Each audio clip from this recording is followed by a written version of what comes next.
Olá, irmãos, que a graça e a paz do nosso Senhor e Salvador Jesus Cristo seja com cada uma das nossas famílias. Que bom que você está conosco aqui na Escola Bíblica da Primeira Igreja Batista de Irajá, para nós estudarmos juntos a boa palavra de Deus. Eu também quero te fazer o convite a você estar conosco presencialmente. Vamos à nossa lição, vamos orar? Muito obrigado, Pai, por mais um precioso tempo de estudo da Tua Palavra. Nós agora consagramos esse tempo a Ti e pedimos que o Teu Espírito Santo fale diretamente aos nossos corações, segundo a Tua santa vontade. Que o Senhor seja o nosso guia, o nosso professor nesse momento. Assim nós oramos, em nome de Jesus. Amém.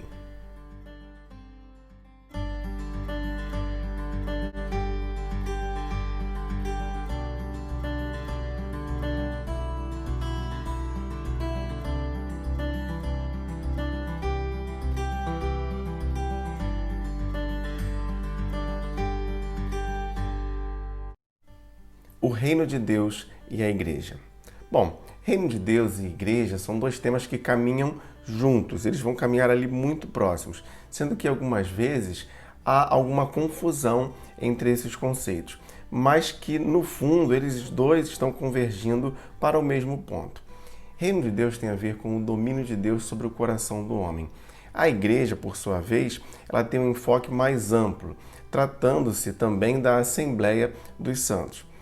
E mais para frente, aqui em nossa lição, nós vamos explicar então algumas diferenças sobre essas definições. Bom, todos os membros da Igreja de Cristo estão debaixo da autoridade do Rei Jesus. Esse conceito, ele tem uma certa visibilidade. Então, quando nós pensamos no conceito de igreja, há algo que é visível, algo que pode ser visto. Então, isso torna o conceito mais fácil de ser assimilado, uma vez que trata da reunião dos santos. Já reino de Deus não tem esse preceito da visibilidade, não é necessariamente algo visível. Então, a importância desse estudo de conceitos, ela está numa aplicação prática para as nossas vidas. Isaías capítulo 9, versos 6 e 7. Porque um menino nos nasceu, um filho nos foi dado, e o governo está sobre os seus ombros. Ele será chamado Maravilhoso Conselheiro, Deus Poderoso, Pai Eterno, Príncipe da Paz. Ele estenderá o seu domínio e haverá paz sem fim sobre o trono de Davi e sobre o seu reino, estabelecido e mantido com justiça e retidão. Nesse texto aqui, nós vemos ainda, no Antigo Testamento, uma profecia a respeito do Messias que viria para ser um governante.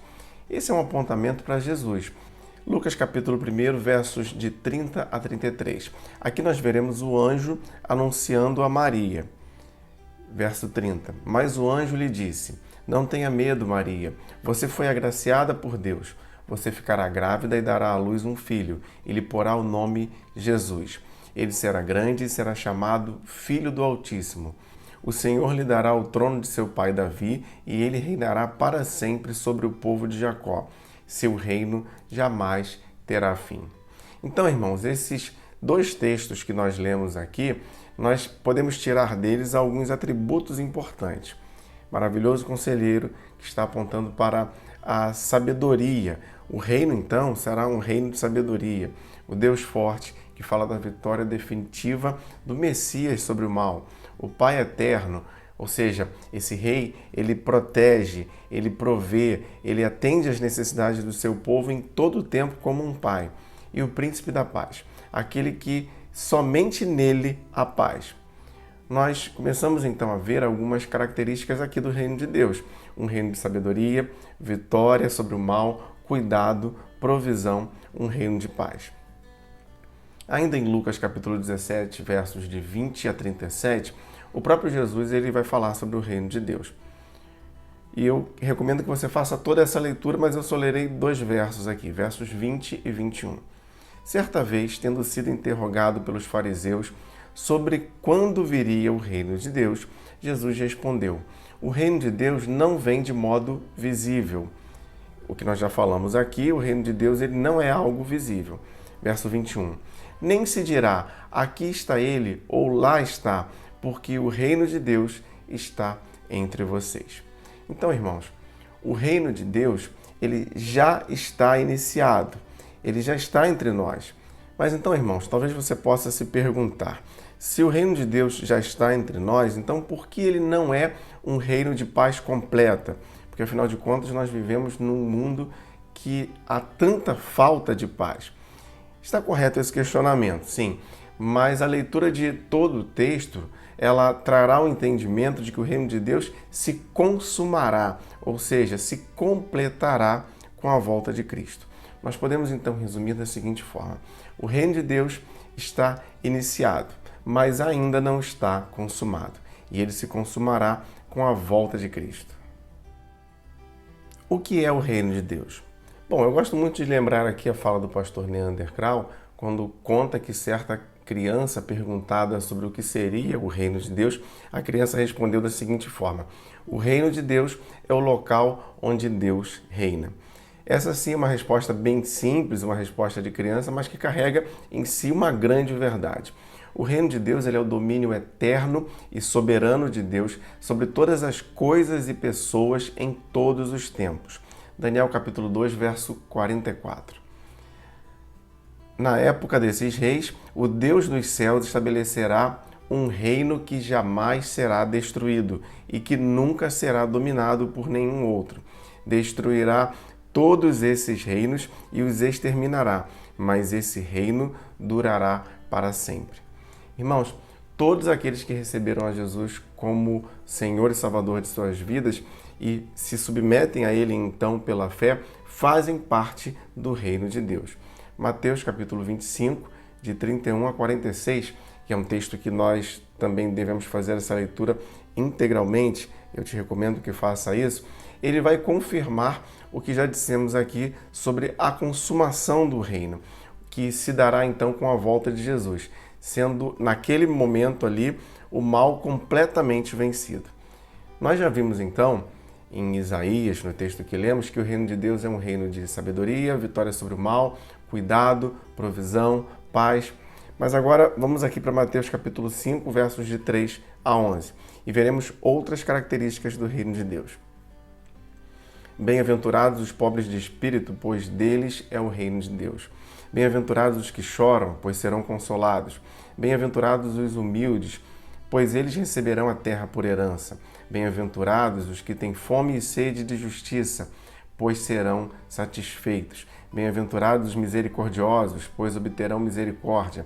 Bem-aventurados os puros de coração, pois verão a Deus. Bem-aventurados os pacificadores, pois serão chamados filhos de Deus. Bem-aventurados os perseguidos por causa da justiça, pois deles é o reino de Deus. Bem-aventurados serão todos vocês quando por minha causa os insultarem, perseguirem e levantarem todo tipo de calúnia contra vocês. Então, irmãos, humildade, mansidão, justiça, misericórdia, paz, retidão de coração, sabedoria, vitória sobre o mal, enfim, todas essas características são características do reino de Deus. O que é a igreja? Bom, a palavra igreja ela tem sentidos diferentes em face do contexto bíblico que estiver sendo usada, quando nós olhamos para esse termo igreja dentro da Bíblia Sagrada. Na maioria das vezes, no Novo Testamento, ela é empregada no sentido de uma comunidade local de pessoas regeneradas e batizadas após a sua profissão de fé em Cristo. Por exemplo, Mateus capítulo 18, verso 17, quando está falando sobre a disciplina na igreja. Diz assim o texto: se ele se recusar a ouvi-lo, conte à igreja, ou seja, conte àquela assembleia, aquela reunião ali, e se ele se recusar a ouvir também a igreja, trate-o como pagão ou publicano.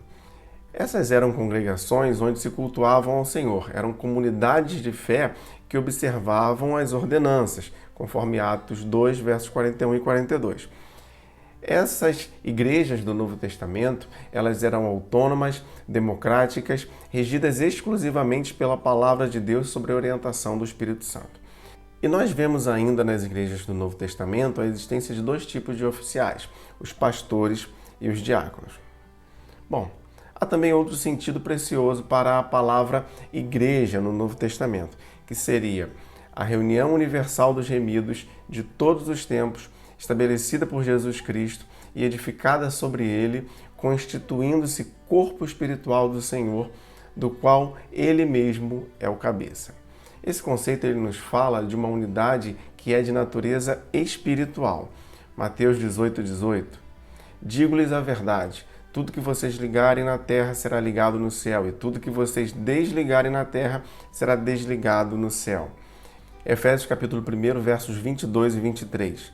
Deus colocou todas as coisas debaixo dos seus pés e o designou como cabeça de todas as coisas para a igreja, que é o seu corpo, a plenitude daquele que enche todas as coisas, em toda e qualquer circunstância. Então, irmãos, a igreja é o corpo de Cristo. Ela também é a sua noiva. Apocalipse 21:9. Um dos 7 anjos que tinha as 7 taças cheias das últimas 7 pragas aproximou-se e me disse: venha, e eu lhe mostrarei a noiva, a esposa do Cordeiro. A igreja também é o rebanho de Deus. 1 de Pedro, capítulo 5, verso 2. Pastoreiem o rebanho de Deus, que está aos seus cuidados. Ela também é o templo vivo do Espírito Santo. Efésios 2, 21 e 22.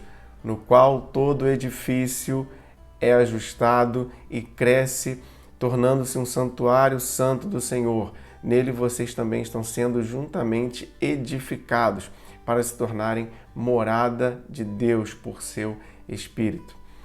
E a igreja, então, ela carrega em si algumas marcas que devem ser destacadas. Atos 2, de 42 a 47. Eles se dedicavam ao ensino dos apóstolos, à comunhão, ao partir do pão e às orações. Todos estavam cheios de temor e muitas maravilhas e sinais eram feitos pelos apóstolos. Todos os que criam mantinham-se unidos e tinham tudo em comum. Vendendo as suas propriedades e bens, distribuíam a cada um conforme a sua necessidade. Todos os dias continuavam a reunir-se no pátio do templo, partiam o pão em suas casas e juntos participavam das refeições com alegria e singeleza de coração, louvando a Deus e tendo a simpatia de todo o povo.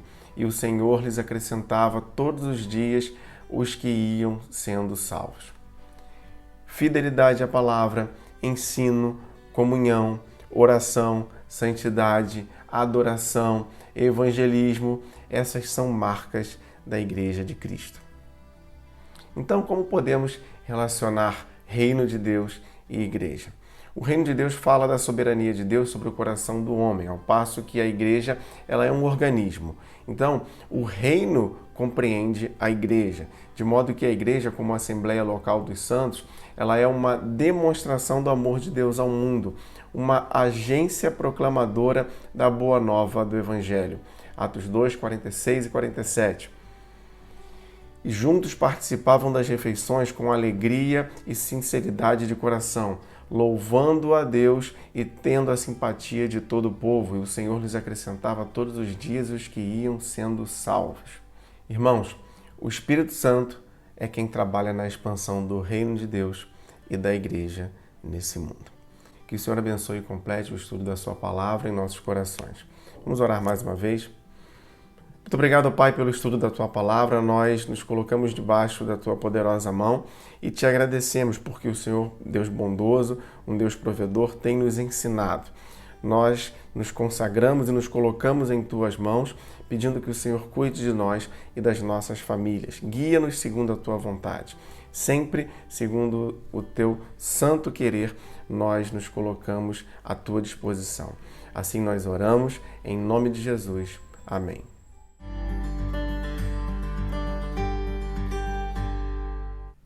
E querendo enviar sua dúvida ou comentário sobre nossa lição, você pode fazer isso através do e-mail ou das redes sociais. Não se esqueça de inscrever-se no canal, ativar as notificações e compartilhar os vídeos. E além disso, você pode seguir as redes sociais. EBD, Igreja de Irajá, e Missões Igreja de Irajá.